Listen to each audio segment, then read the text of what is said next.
आज हम लोगों ने यूसीसी के खिलाफ प्रोटेस्ट किया और डीएम साहब को अपना ज्ञापन सौंपा। देखिए ये वीडियो। आज उत्तराखंड के विभिन्न संगठन से प्रतिनिधि के रूप में हम आए हैं एक ऐसे गैर संवैधानिक महिला विरोधी और जन विरोधी कानून के खिलाफ आवाज उठाने के लिए। मुझे लग रहा है कि इस कानून के बारे में विस्तार में बताने की आज जरूरत नहीं है। हम सब जानते हैं कि इसमें क्या क्या है, ये कैसे हमारी निजता पे, हमारी खासतौर पर महिलाओं की आजादी पे और महिलाओं की सुरक्षा पे हमला करता है। तो आज लेकिन हमारी ये कोशिश थी कि अलग अलग विचारधारा से जो भी जनहित में काम करने वाले लोग हैं उनके संगठनों की ओर से प्रतिनिधि आ जाए, जो आए भी है। तो इसको ज्यादा लेट ना करते हुए हम कार्यक्रम को शुरू करते हुए हम कहेंगे कि हम सब जानते हैं कि इस कानून में 4-5 ऐसे चीज है जो बहुत ही खतरनाक है। एक तो यह है कि हर नागरिक, चाहे वो किसी भी धर्म के हो, किसी भी मजहब के हो, उनके साथ उनके हर जानकारी सरकार तक पहुंचे, ये ऐसे कानून बनाया गया है। महिलाओं की सुरक्षा देने के बहाने ऐसी व्यवस्था बनाई गई है कि अगर कोई भी महिला कहीं पे भी रह रही है, किसी भी रिश्ते में है, तो वो सारी जानकारी सरकारी अधिकारी के पास, सरकारी नुमाइंदों के पास होगी, सत्ताधारी दल के संगठनों के पास होगी। और हम इस राज्य में रह रहे हैं जहां पे खास तौर पर पिछले 7-8 साल में अंतर जातीय और अंतर धर्मीय विवाहों और रिश्तों के बहाने ऐसे हिंसा और अपराध हुई है, लोगों की हत्या हुई है। इसके बारे में सरकार के कोई ख्याल नहीं है। वो ज्यादा इसको चाहती है कि महिला अपने घर पे ही खेल रहे, और अगर उनके साथ अगर वो कुछ भी उस रूप में अपनी आजादी को प्राप्त करना चाहती है तो खुद ही कानून उनके खिलाफ खड़े हो जाए, ये ऐसी व्यवस्था बनाई गई। तो आज के ज्ञापन में हमने इन मुद्दों को उठाया। हमने ये भी मुद्दा उठाया कि अल्पसंख्यक धर्म के साथ उनके सारे परंपराओं को एक तरह से अपराध घोषित कर दिया गया इस कानून द्वारा। जो परंपराएं महिला हित में भी थे उनको भी। तो और अभी ऐसी स्थिति बन गई है कि उत्तराखंड के हर नागरिक को अपनी सारी जिंदगी की जानकारी सरकार को देना होगा, और ना देना अपराध हो गया है। और अगर ऐसे रूप में पति पत्नी अलग रह रहे हैं, जो बहुत ही आम बात है हमारे देश में, दशकों से अलग रह रहे हैं, ऐसे प्रतिबंध लगा दिया गया है इस कानून द्वारा कि वो और किसी के साथ ना रह सकते हैं, ना उनके साथ कोई उस रूप में रिश्ता बना सकते हैं। वो इस प्रकार के हरासमेंट के लिए इतना दरवाजा खोल दिया गया है कि जो आपस में 2-3 लोग साथ में काम कर रहे हैं वो भी साथ में नहीं रह सकते हैं। अगर कोई भी उस रूप में उनके ऊपर कभी भी आरोप लगाया जा सकता है, और फिर उसके बाद पुलिस द्वारा हरासमेंट होगा, सरकार द्वारा हरासमेंट होगा। ऐसे एक कानून बनाया गया है। और आखिरी में हम कह रहे हैं कि जो सरकार महिलाओं के नाम लेते हुए ऐसे कानून ला सकते हैं, उन्हीं महिलाओं के लिए ना वो वन स्टॉप सेंटर खोल रही है, उन्हीं महिलाओं की सुरक्षा के लिए ना वो कोई कदम उठा रही है। जो घरेलू हिंसा कानून है, जिसके अंतर्गत मार पिटाई करना या किसी के इस प्रकार की महिलाओं के साथ उस रूप में उत्पीड़न करना, ये बड़ा गंभीर अपराध है। उस कानून का अमल के लिए इन्होंने कोई व्यवस्था नहीं बनाई, और जो व्यवस्था थी भी उसको भी कमजोर कर दिया गया। तो आज हमारा मानना है, हमें लग रहा है कि सब संगठनों की ओर से, कि महिलाओं के बराबर हक के लिए और महिलाओं की आजादी और सुरक्षा के लिए हम सब लड़ने वाले लोग हैं। लेकिन इस कानून द्वारा जो महिलाओं की सुरक्षा के बहाने लाया गया है, वो उल्टा महिलाओं के लिए खतरा बढ़ने वाली है, उत्पीड़ित जातियों के लिए खतरा बढ़ने वाली है, अल्पसंख्यक नागरिकों के लिए खतरा बढ़ने वाली है। और यह गैर जरूरत कानून है जिसके लिए किसी ने मांग नहीं उठाया। यह आरएसएस बीजेपी का विचारधारा को थोपने के एक प्रयास। तो इन्हीं शब्दों के साथ मैं खत्म कर देता हूं। तो अभी हम आमंत्रण करना चाहेंगे हमारे कमला पंत जी से, उत्तराखंड महिला मंच की ओर से, वो आए और अपनी बात रखें। और मैं एक जानकारी दे दूं कि इस कानून के खिलाफ कई पिटीशन पेंडिंग है हाईकोर्ट में, जिनमें से एक याचिकाकर्ता कमला दीदी है। उनके याचिका इसी पे फोकस है, महिलाओं की निजता और सुरक्षा के बारे में। आइए कमला दी। साथियों, हम लोग पिछले काफी समय से यूसीसी को लेकर बहुत चिंतित हैं। सरकार जो यूसीसी को लेकर जो कानून लेकर आया है उत्तराखंड के अंदर, उसमें लगातार उत्तराखंड की जनता ने कई गोष्ठियां की हैं। हम लोगों ने बहुत सारे एक दूसरे से मिलकर अपनी समझदारी को आगे बढ़ाने की कोशिश की है। जैसा शंकर ने भी कहा, हम लोग इस पर बहुत बार चर्चा कर चुके हैं यूसीसी को लेकर, और हम इस बात को पूरी तरह से मानते हैं कि ये संवैधानिक नहीं है, बिल्कुल भी। जो ये कानून आया है वो संविधान के दायरे के अंतर्गत नहीं आता है किसी भी तरीके से, क्योंकि हमारी संविधान के अनुच्छेद 44 में समान नागरिकता की बात की गई है, और जिसके तहत हम जो भी कानून बनाएंगे वो कानून हमारे पूरे देश के अंदर लागू होना चाहिए। और जो समान नागरिक संहिता है, जब हम उसको लागू कर रहे हैं तो हम एक राज्य के अंदर ऐसा कानून नहीं ला सकते हैं जो सिर्फ एक राज्य के अंदर लागू हो, जो पूरे देश में लागू ना होकर सिर्फ इसलिए इसकी संवैधानिकता पे प्रश्न चिन्ह लगाया जा रहा है बार बार। हम तो इस बात को कहना चाहते हैं इस तरह का और अगर हम राज्य के स्तर पर देखें तो राज्य के स्तर पर में समान नागरिक संहिता नहीं है, क्योंकि इसमें बहुत सारे समुदायों को छोड़ दिया गया है, उनको इसमें शामिल नहीं किया गया है, तो इसलिए राज्य के अंदर भी इसको समान नागरिक कानून के तहत नहीं लाया जा सकता है। ये एक मेरा मानना है। और सबसे ज्यादा कष्टकारी ये है, ये महिलाओं के निष्ठा के सवाल पर सबसे ज्यादा हमला करता है। ये मेरी आजादी है, मैं कैसे रहूं, किसके साथ रहूं, कहां रहूं, किस जगह रहूं, ये मेरी स्वतंत्रता है। आप मेरी आजादी पर भी अंकुश लगाने की कोशिश कर रहे हैं, मेरा पूरा इतिहास जानने की कोशिश कर रहे हैं, मैं कहाँ रहती हूँ, किसके साथ रहती हूँ, मैं कैसे उठती हूँ, कैसे बैठती हूँ, मेरा क्या मोबाइल नंबर है, मेरा पता क्या है, मैंने इसको मैं सार्वजनिक क्यों करूँ? ये सबसे बड़ा सवाल है। और क्योंकि हम एक महिला हैं, इस नाते हम इस बात को कहना चाहते हैं कि ये हमारी निष्ठा पे हमला है, ये महिला समुदाय की निष्ठा पे हमला है, उसकी आजादी पे हमला है। पहले तो वैसे ही महिलाएं चार दीवारी के अंदर कैद हैं, क्योंकि जो सामाजिक ताना बाना है हमारे देश के अंदर, धर्म के नाम पे, जाति के नाम पे, संप्रदाय के नाम पर, वही ताना बाना इतना कठोर है कि पहले महिलाएं उससे ही बाहर निकलने में बहुत जद्दोजहद उनको करनी पड़ती है, और जब कुछ महिलाएं उससे बाहर निकलती भी हैं तो ये जो पूरा एक सरकारी जामा इनको पहनाने की कोशिश की जा रही है, इनकी निष्ठा पे जो पूरा हमला किया जा रहा है, इनकी आजादी पे जो हमला किया जा रहा है, वो एक बहुत बड़ा प्रश्न है। क्योंकि हम एक महिला संगठन से भी आते हैं, और इसीलिए शायद हम लोगों ने तमाम लोगों के साथ मिलकर हाई कोर्ट में इसके खिलाफ एक रिट भी दायर की है, और रिट हमारी बहुत अच्छी तरीके से आगे बढ़ रही है। एक बहुत अच्छी बात है कि हमें अच्छे वकील मिल गए हैं, अच्छे साथी लोग मिल गए हैं जो बहुत ज्यादा प्रयासों के साथ उसको आगे बढ़ा रहे हैं। मेरा तो व्यक्तिगत कोई बहुत बड़ा सहयोग उसमें नहीं रहा है, नाम मेरा जरूर उसमें है रिट में, लेकिन जो और साथी हैं, मैं तो सबसे ज्यादा कहूंगी कि रामनगर के हमारे साथी है मुनीश, वो सबसे ज्यादा इसमें प्रयास कर रहे हैं, महिला मंच सामूहिक रूप से प्रयास कर रहा है। साथियों, बस मेरा यही कहना है कि क्या कहते हैं, जो यूसीसी है इस कानून को सरकार तत्काल रद्द करे।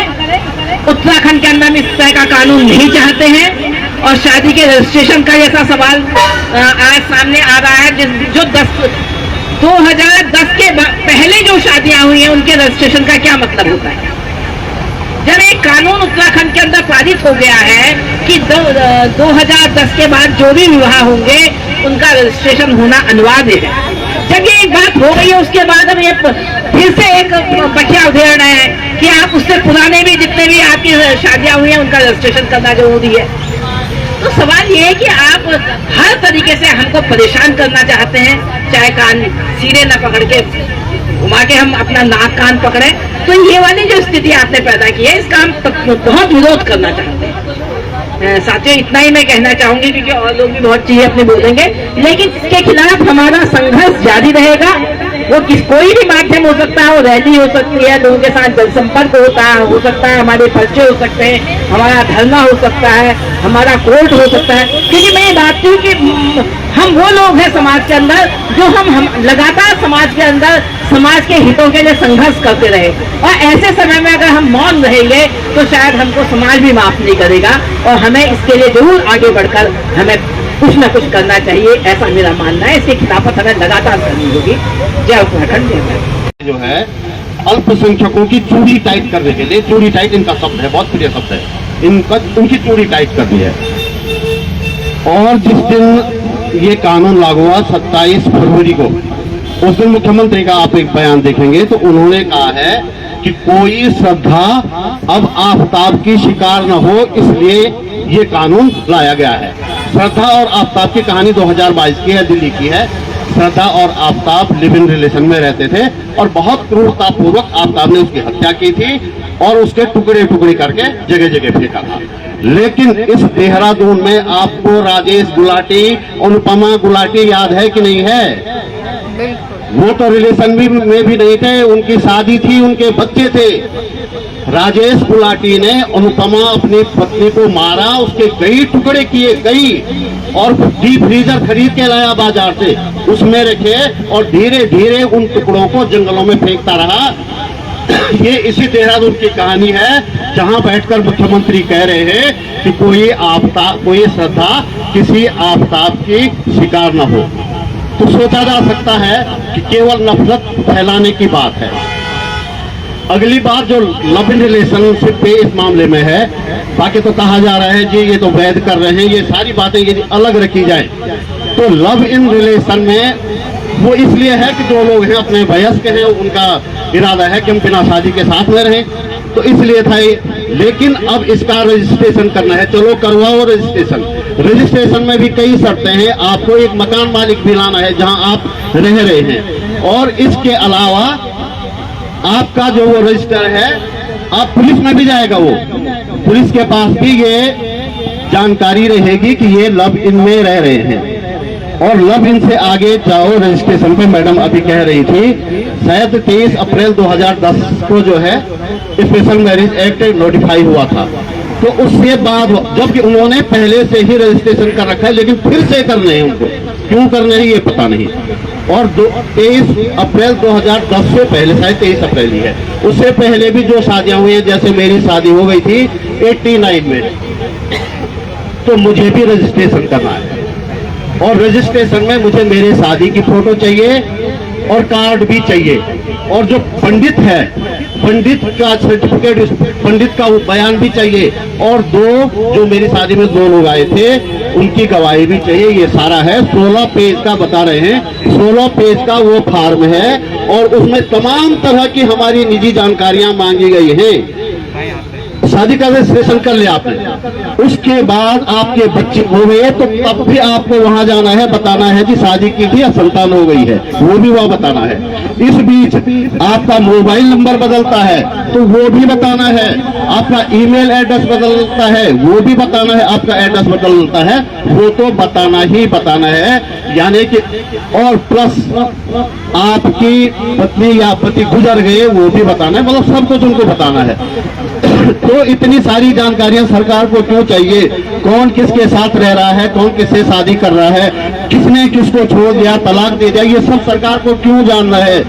जानना है उनको जो वैलेंटाइन के दिन, वैलेंटाइन डे जो होता है उस दिन लड़के लड़कियों को भगाते हैं, अभी तक उनको एक दिन मिलता था, पूरा साल मिलेगा।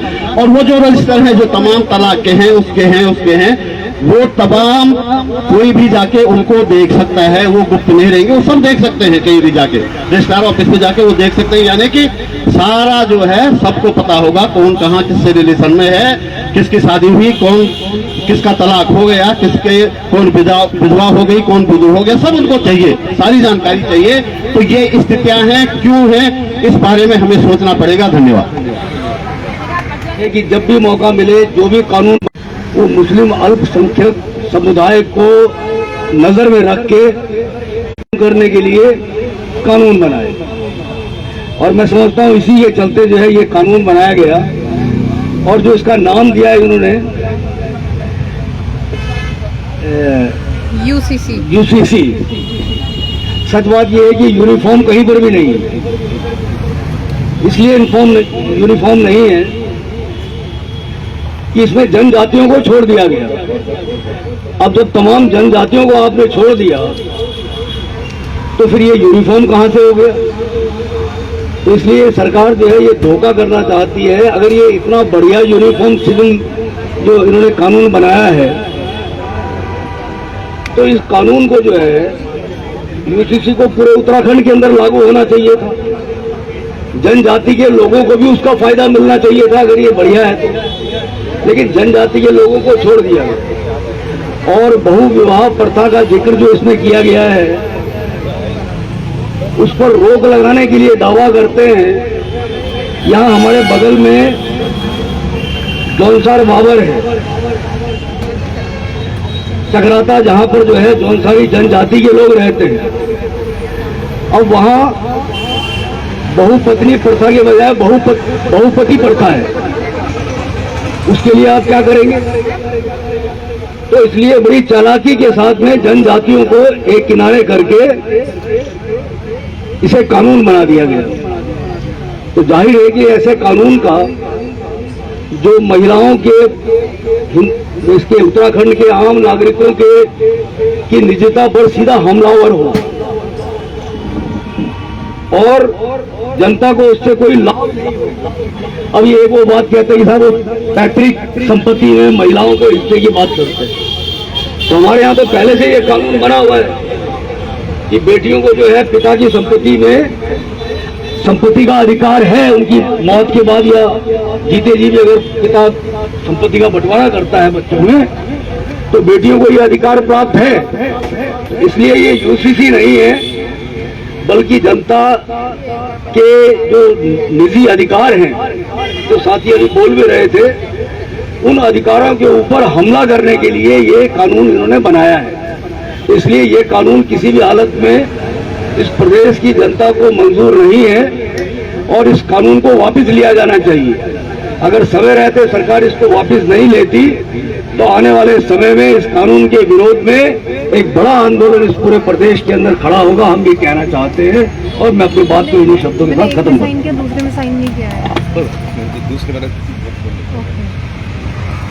वाला संगठन है SFI। हम छात्रों के बीच में जाते हैं तो वहाँ महिलाएं जो हमारी फीमेल साथी हैं वो बोलती हैं कि मैं क्यों, जो अपने घर के सारे चीजों को छुपाते हुए, सब कुछ मैनेज करते हुए अपनी सारी परेशानियों से लड़ती है, और वो यहाँ बताएगी RSS के और बजरंग दल के लोगों को बताने के लिए जाएगी कि आने वाले टाइम में हमारे जो हम लोग अन्य धर्म के लोगों से चाहे बात हो, प्यार हो, उनके साथ रहने का काम हो, कि हम उससे बताने आओ हमारे घर पे हमला करने आओ। ये दावत देने का ये जो एक आपसी सद्भाव हमारे बीच में होना चाहिए था, जिसको खत्म करने के नाम पर सरकार लेके आ रही है। और बड़ी ही बेशरम सरकार है, बड़ी बेशरम सरकार है। ये संविधान विरोधी है और कल डॉक्टर भीमराव अंबेडकर के नाम पर बड़ी बड़ी रैलियां कर रहे हैं, बड़ी बड़ी जयंतियां मना रहे हैं। देख रहे हैं इधर से उधर लेके जा रहे हैं हम, और बड़े प्रतिमाओं पे मालाएं पहना रहे हैं। और हमें इलाहाबाद भी याद आ रहा है, इलाहाबाद की घटना आपको पता होगी। इलाहाबाद की में डॉक्टर भीमराव अंबेडकर की जयंती पर वहां जयंती नहीं मनाने दी जा रही है। ये ऐसा संविधान की बात कर रहे हैं, ये अपने आप में शर्म की बात है ऐसी सरकार को। और हम इनको ये भी चेता देना चाहते हैं, यहाँ बैठे हुए लोग कम हो सकते हैं, लेकिन यहाँ बैठे हुए लोगों के अंदर जज्बा कम नहीं हुआ है। हम लोग यहाँ पे एक दूसरे दिखाते हुए ये वादा करते हैं, आश्वासन देते हैं कि जब जब हम लोग सड़कों पर उतरने की बात आए या धरना प्रदर्शन करने की बात आए, छात्र आपके साथ कंधे से कंधा मिलाकर खड़ा है। धन्यवाद।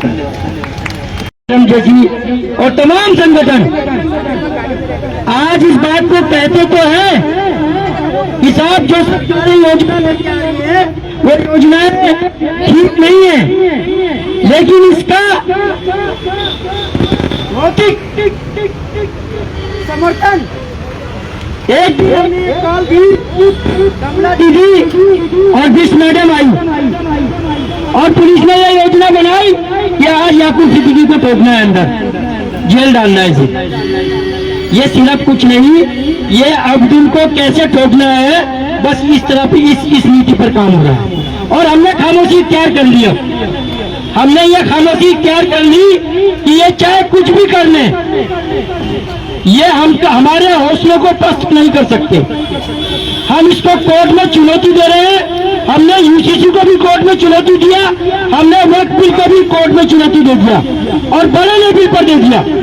और आगे भी हम इस कानून को किसी तरीके से इस प्रदेश के अंदर फलने फूलने नहीं देंगे। मेरी आप तमाम साथियों से गुजारिश है और शंकर भाई आपसे भी गुजारिश आती है तो हमारा मनोबल बढ़ जाता है। शंकर भाई एक दिन जरा जानबूझ के कॉल दे, ये सड़कें न पाट दी ना, मैं कहता तो हूँ लेकिन मेरा मन अंदर से टूट जाता है। और टूटता इसलिए है कि पुलिस इतनी हमारे पर दबाव बना देती है। जब हमने कॉल दी तो 50 बार पुलिस परेशान हो गई, परेशान हो गई थी और ये ढूंढती रही एलआईयू हमको कि ये करेंगे क्या, हमारा मनोबल तोड़ने का काम करते हैं। हम फिर कह रहे हैं आपसे और हमने देश की पार्लियामेंट में भी कहा और पार्लियामेंट के बाहर भी कहा, अगर ये इस तरीके से दमनकारी नीति अपनाएंगे तो कब तक दबाएंगे स्प्रिंग को। जिस स्प्रिंग उछाल मारेगा न जाने कितने लोग। लिहाजा मैं आप तमाम लोगों से ये दरख्वास्त करता हूँ और तमाम सेकुलर मिजाज के लोगों से ये दरख्वास्त करता हूँ, शुक्ला जी से भी ये दरख्वास्त करता हूँ कि आप तमाम लोग एक योजना बना दो। ऐसे काम नहीं चलने का, छोटे मोटे धरने प्रदर्शन से काम नहीं चलना पड़ेगा, एक बड़ी क्रांति लानी पड़ेगी और उस क्रांति को लाने के लिए हम सबको बड़ी मेहनत करनी पड़ेगी। आप बताइए जैसा दिशा निर्देश होगा उस पर काम करेंगे। हम तो चाहते हैं इस तरह की ये कानून लेके आ रहे हैं इसकी मजम्मत होनी चाहिए। यूसीसी की बात है, हम लोगों का कहना है कि यूसीसी असंवैधानिक है।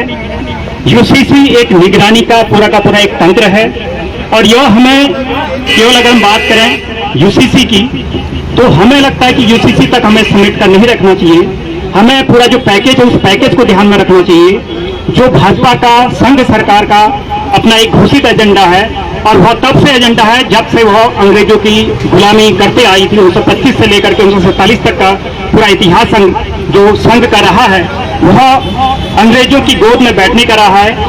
और जो लोग आज एक दौर में अंग्रेजों की भक्ति करते रहे हैं वह आज पूरे देश में देशभक्ति का सर्टिफिकेट बांट रहे हैं। बिल्कुल।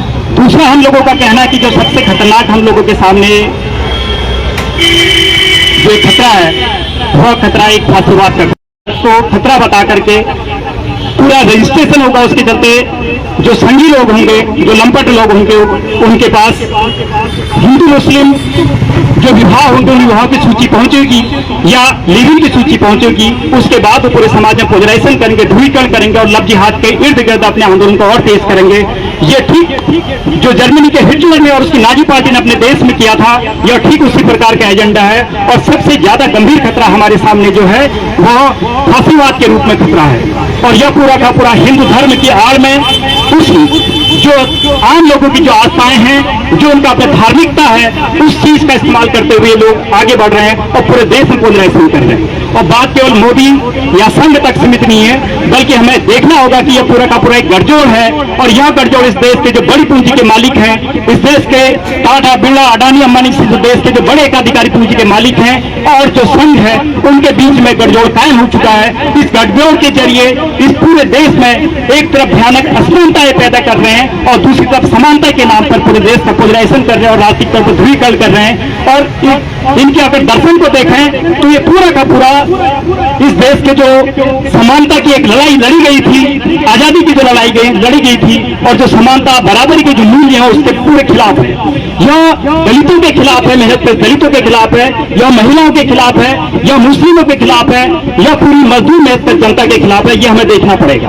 आर्थिक तौर पर हम देखें, लेबर कोड से लेकर के तमाम जो कानून उन्होंने लागू किए हैं वो उस देश के जो मजदूर मेहनत लोग हैं, छोटे पर जो मजदूर पूंजी के मालिक हैं, उनकी लूट खसोट को बढ़ाने वाला है। और जो राजनीतिक तौर पर जो फैसले लिए गए हैं, चाहे वो सीएनआरसी का मसला हो, चाहे वक्फ बोर्ड का मसला हो, चाहे वो यूसीसी का मसला हो, ये एक तरफ निगरानी का तंत्र कायम करते हैं तो दूसरी तरफ पूरे समाज को पोलराइजेशन करते हैं। और पूरे देश को आज के स्थिति में देखेंगे तो जिस प्रकार से मणिपुर की स्थिति को हम देख रहे हैं पिछले 2 साल से, ये एक मणिपुर का मॉडल पूरे देश भर में थोप देना चाहते हैं।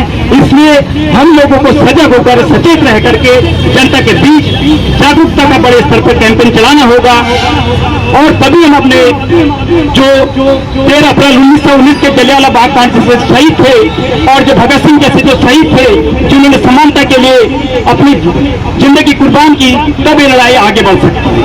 तो इसी के साथ यूसीसी के विरोध में यह पूरा एंटी कास्टिस्ट, इसके साथ साथ एंटी मुस्लिम और महिलाओं के खिलाफ पूरा का पूरा एक निगरानी का तंत्र होने के साथ साथ यह लव जिहाद और जो ऑनर किलिंग जो हत्याएं होती हैं उनको प्रमोट करने वाला कानून है। अगर केवल रजिस्ट्रेशन की बात हो कि रजिस्ट्रेशन की बात हो तो रजिस्ट्रेशन होते हैं, लेकिन वह रजिस्ट्रेशन बहुत सरल ढंग से हो सकते हैं, बहुत आसान उसकी प्रक्रिया हो सकती है। उसके लिए पूरा निगरानी का तंत्र खड़ा करना और उसको पेनल्टी घोषित कर देना, यह चीज नहीं की जा सकती। तो हम लोगों का कहना है कि इस संविधान, इस यूसीसी को इसको वापस लिया जाए और जब तक ये वापस नहीं होगा हम लोग अपने आंदोलन को मोर्चे के तहत जिस हद तक ले जा सकते हैं उस हद तक ले जाने की कोशिश करेंगे। इंकलाब जिंदाबाद। बांटना नहीं चलेगा, यूसीसी नहीं चलेगा। धामी सरकार होश में आओ, होश में आओ, होश में आओ। ये होश में तुमको आना होगा वरना वापस जाना होगा, होश में तुमको आना होगा वरना वापस जाना होगा। यूसीसी नहीं चलेगा, यूसीसी के नाम पर लोगों को बांटना बंद करो। सबको मार रही महंगाई। महिला विरोधी कानून वापस लो, वापस लो, वापस लो, महिला विरोधी कानून वापस लो, वापस लो, वापस लो। अल्पसंख्यक विरोधी कानून नहीं चलेगा, नहीं चलेगा, नहीं चलेगा। अल्पसंख्यक विरोधी कानून नहीं चलेगा, नहीं चलेगा, नहीं चलेगा। धामी सरकार होश में आओ, होश में आओ, धामी सरकार होश में आओ, होश में आओ, होश में आओ। यूसीसी वापस लो, वापस लो, वापस लो। यूसीसी वापस लो, वापस लो, वापस लो। महिला विरोधी कानून वापस लो, वापस लो, वापस लो। महिला विरोधी कानून वापस लो, वापस लो, वापस लो। अल्पसंख्यक विरोधी कानून वापस लो, वापस लो, वापस लो। अल्पसंख्यक विरोधी कानून वापस लो, वापस लो, वापस लो। यूसीसी नहीं चलेगा, नहीं चलेगा, नहीं चलेगा, यूसीसी नहीं चलेगा, नहीं चलेगा, नहीं चलेगा, यूसीसी नहीं चलेगा, नहीं चलेगा, नहीं चलेगा, महिला विरोधी कानून नहीं चलेगा, नहीं चलेगा, नहीं चलेगा, महिला विरोधी कानून नहीं चलेगा, नहीं चलेगा, नहीं चलेगा, अल्पसंख्यक विरोधी कानून नहीं चलेगा, नहीं चलेगा, नहीं चलेगा, अल्पसंख्यक विरोधी कानून नहीं चलेगा, नहीं चलेगा, नहीं चलेगा, दंगल राज नहीं चलेगा, नहीं चलेगा, नहीं चलेगा, दंगल राज नहीं चलेगा, नहीं चलेगा, नहीं चलेगा। भारत का संविधान जिंदाबाद, जिंदाबाद, जिंदाबाद, भारत का संविधान जिंदाबाद, जिंदाबाद, जिंदाबाद, भारत का संविधान जिंदाबाद। जिंदाबाद, जिंदाबाद। यूसीसी नहीं चलेगा, नहीं चलेगा, नहीं चलेगा, संविधान विरोधी यूसीसी नहीं चलेगा, नहीं चलेगा, नहीं चलेगा, संविधान विरोधी यूसीसी नहीं चलेगा, नहीं चलेगा, नहीं चलेगा, महिला विरोध कानून नहीं चलेगा, नहीं चलेगा, नहीं चलेगा, महिला विरोधी यूसीसी नहीं चलेगा, नहीं चलेगा, नहीं चलेगा, महिला विरोधी यूसीसी नहीं चलेगा, नहीं चलेगा, नहीं चलेगा, अल्पसंख्यक विरोधी यूसीसी नहीं चलेगा, नहीं चलेगा, नहीं चलेगा, अल्पसंख्यक विरोधी यूसीसी नहीं, अल्पसंख्यक विरोधी यूसीसी नहीं चलेगा, अल्पसंख्यक विरोधी यूसीसी नहीं चलेगा। इनकलाब जिंदाबाद, आवाज दो, आवाज दो। संयुक्त एकता जिंदाबाद, भाजपा सरकार हाय हाय, हाय हाय हाय हाय, जन विरोधी कानून लाने वाली भाजपा सरकार हाय हाय, हाय हाय हाय हाय, जन विरोधी कानून लाने वाली भाजपा सरकार हाय हाय,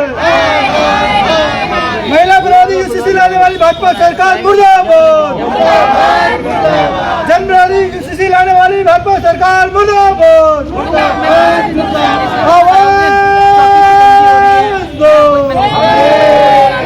संयुक्त संघर्ष जिंदाबाद, जिंदाबाद,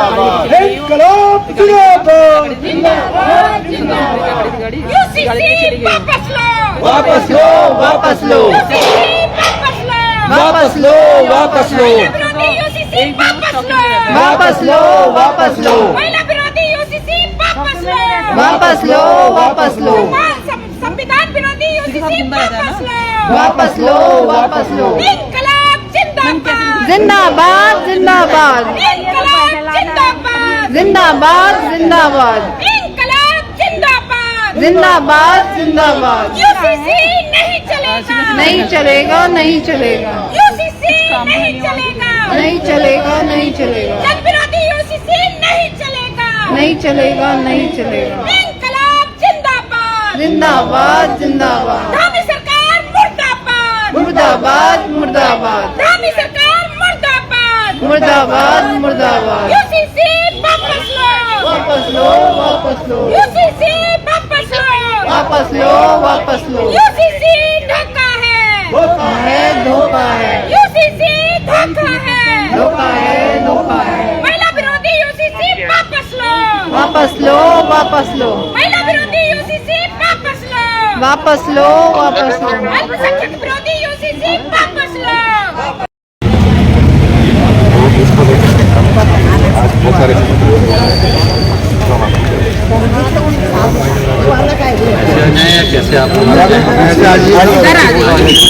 इधर से कर लीजिए, सब आ जाएंगे।